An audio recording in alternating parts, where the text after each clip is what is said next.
दोस्तों आज मैं आपसे भूल भुलैया 3 और सिंघम अगेन के बारे में तो बात करूंगा ही, लेकिन साथ में मैं बात करूंगा द साबरमती रिपोर्ट मूवी के बारे में, जो भी पिछले हफ्ते रिलीज़ हुई थी। उसको 11 दिन हो चुके हैं थिएटर में, वो भी अच्छा परफॉर्म कर रही है।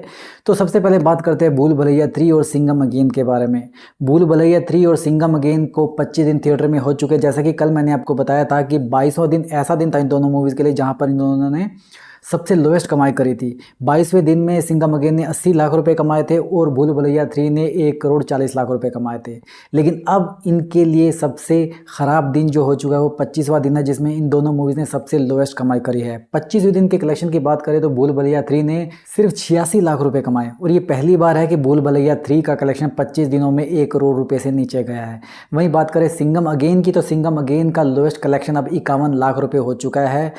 अब तक का सबसे लोएस्ट कलेक्शन है ये सिंघम अगेन का। और थिएटर में ऑक्यूपेंसी की बात करें तो कल दोनों ही मूवीज़ की ऑक्यूपेंसी 9% रही, जो बहुत ही ज़्यादा कम है। जैसा कि मैं बार बार आपको बोल भी रहा हूँ कि ये मूवी का जो परफॉर्मेंस है लगातार गिर रहा है इन दोनों मूवीज़ का, और उम्मीद पूरी की जा रही है कि 5 दिसंबर को जब पुष्पराज और विक्की कौशल की छावा रिलीज होगी तो इन दोनों का जो थिएटर से उतरना लगभग तय माना जा रहा है। अब टोटल डोमेस्टिक कलेक्शन की बात करें तो भूल भुलैया 3 ने भारत में 247 करोड़ रुपए कमा लिए हैं, और सिंघम अगेन ने भारत में 241 करोड़ रुपए कमाए हैं। मतलब 250 करोड़ रुपए कमाने के लिए भूल भुलैया को लगभग 2.5 करोड़ रुपए के करीब चाहिए, और सिंघम अगेन को 9 करोड़ रुपए चाहिए।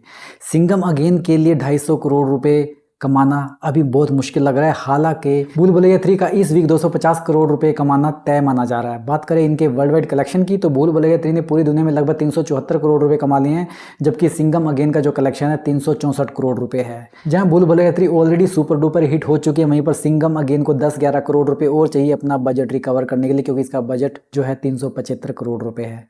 चलिए बात करते हैं विक्रांत मैसी की द साबरमती रिपोर्ट के बारे में। द साबरमती रिपोर्ट मूवी को रिलीज हुए लगभग 11 दिन हो चुके हैं, और 11 दिन में मैं पहली बार इस मूवी के बारे में बात कर रहा हूँ। ये मूवी गोधरा कांड के ऊपर बेस्ड है, ट्रू इवेंट से इंस्पायर्ड है। हालांकि इस मूवी का जो बज़ है वो बहुत ही कम है, क्योंकि इसके अंदर कोई बड़े कलाकार नहीं है। विक्रांत मैसी, अजय देवगन जैसे बड़े स्टार तो नहीं है, शाहरुख खान, सलमान खान जैसे स्टार तो नहीं है। बट इनकी जो पिछली मूवी थी 12 फेल काफ़ी अच्छी हिट गई थी, तो थोड़ा बहुत तो क्रेज़ इस मूवी के बारे में दर्शकों के बीच में है। मैं ऐसा इसलिए कह रहा हूँ क्योंकि अभी थिएटर में 2 बड़ी मूवी लगी हुई, तो इन दोनों मूवीज़ का ऑलरेडी थिएटर में बहुत ज़्यादा क्लैश चल रहा था। उस क्लैश के बीच में साबरमती रिपोर्ट भी आती है विक्रांत मैसी की। अब इससे पहले कि इसके बॉक्स ऑफिस कलेक्शन के बारे में मैं आपसे बात करूं, मैं आपको एक चीज़ और बताना चाहता हूं। इस मूवी को भारत में स्क्रीन काउंट सिर्फ 600 मिले, और इंडिया से बाहर ये मूवी रिलीज़ नहीं हुई, जिसकी वजह से इंडिया से बाहर तो इसकी कमाई 0 है। और 600 स्क्रीन इंडिया में मिले तो मतलब आप इंडिया में भी ये कितना ही कलेक्शन कर लेगी, जहाँ पर सिंघम अगेन को 3.5 से 4 हज़ार स्क्रीन काउंट मिले थे, और भूल भुलैया 3 को 3000 मिले थे। यहाँ पर इसको सिर्फ 600 स्क्रीन काउंट मिले हैं। तो पहले दिन इस मूवी ने लगभग 1.5 करोड़ रुपए के करीब कमाई करी थी 600 स्क्रीन पर, जो बहुत ही ज़्यादा अप्रिशिएटेबल है। अब बात करें कल के कलेक्शन की, तो कल इस मूवी ने 11वें दिन 90 लाख रुपए कमाए। वर्किंग डेज था, जैसा कि आप जानते हो। भूल भुलैया 3 ने कल 86 लाख रुपए कमाए थे, सिंघम अगेन ने 51 लाख रुपए कमाए थे, इसने 90 लाख रुपए कमाए। मतलब इसने भूल भुलैया 3 और सिंघम अगेन को पछाड़ दिया, एक छोटे बजट की मूवी होते हुए भी, एक छोटी स्टार कास्ट की मूवी होते हुए भी।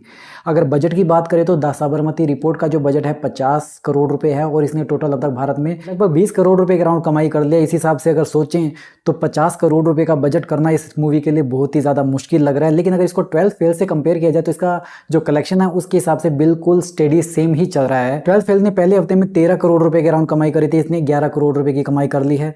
दूसरे हफ्ते में 12 फेल ने 14 करोड़ रुपए कमाए थे, इसने ऑलरेडी 7 करोड़ रुपए से ऊपर की कमाई कर ली है, और दर्शकों को ये मूवी काफ़ी ज़्यादा पसंद भी आ रही है। इसका अंदाजा आप इस बात से लगा सकते हैं, इसका जो सेकंड वीकेंड का कलेक्शन है वो फर्स्ट वीकेंड से ज़्यादा है।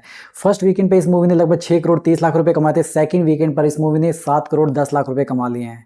तो उस हिसाब से देखा जाए दर्शकों के बीच में इस मूवी का क्रेज बढ़ रहा है। अगर IMDb रेटिंग की भी बात करें तो इसकी IMDb रेटिंग 7.4 है, 20,000 लोगों ने इसको रेट किया है। हम सिंघम अगेन की रेटिंग की बात करें, भूल भुलैया 3 की रेटिंग की बात करें तो उनकी रेटिंग 6 से भी कम है। सिंघम अगेन की रेटिंग 6.0 है, और भूल भुलैया 3 की रेटिंग 5.2 है। और एक बात, अगर ऐसे ही इस मूवी का परफॉर्मेंस स्टेडी रहा, स्टेबल रहा, तो इस मूवी के जो स्क्रीन काउंट है वो बढ़ने की पूरी उम्मीद है। अगर इसके स्क्रीन काउंट बढ़ेंगे तो इसका कलेक्शन भी बढ़ेगा। तो बेशक ये मूवी कच्चू की तरह स्लो चल रही है, तो ये देखना दिलचस्प होगा कि ये मूवी का जो कलेक्शन है कहां पर जाकर थमता है। तो दोस्तों आज के लिए बस इतना ही। अगर आपको ये वीडियो पसंद आए तो इस वीडियो को लाइक कीजिए, ऐसे ही और एंटरटेनमेंट के डोज के लिए चैनल को सब्सक्राइब कीजिए। आपसे जल्दी फिर मुलाकात होगी, तब तक स्वस्थ रहें, मस्त रहें और व्यस्त रहें।